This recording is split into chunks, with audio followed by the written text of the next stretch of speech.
Might know Colson Whitehead best for his Pulitzer Prize winning novel, The Underground Railroad. He is a two-time Pulitzer Prize winner, actually, and the first one to win for back-to-back novels. His latest book is part of a trilogy.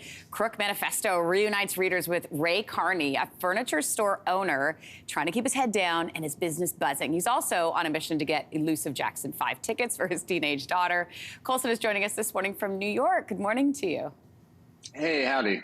All right, good to see you. So we are revisiting your character, Ray Carney. Carney is what's known as a fence for anyone who is not familiar with that term. What does that mean? It means he takes stolen goods and sort of helps them on their way into polite society again. So if you break into a bank and steal $2 million in gems, you go to the fence afterwards and he says, I'll give you 10 cents on the dollar after all your hard work. Nice. The book is looking at a very specific time period. So we've got 1971, 1973, and 76. Why pick those? Well, it's a trilogy, so I'm following in New York in the 1960s, 70s, and 80s. And I'm trying to pick different moments that are good stages, good canvases for Carney's life. In 1971, there was a big police corruption investigation called the Knapp Commission, and he gets involved with a corrupt cop.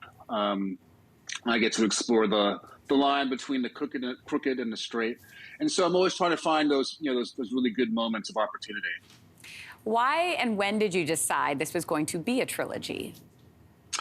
It was a heist novel, and I kept coming up with more stories. So it became 3 stories in that first book, and then even more. And I thought, well, maybe it's 2 books, but twosome, like what is that? I don't know what that is. So trilogy makes more sense, and it's been a really splendid adventure.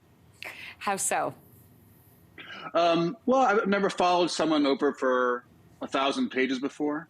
It's a life. It's someone who's in his 30s and then 40s and then 50s, having his ups and downs, and then the city is having its ups and downs. There's the fiscal crisis in the 1970s, the 1980s. Wall Street comes back.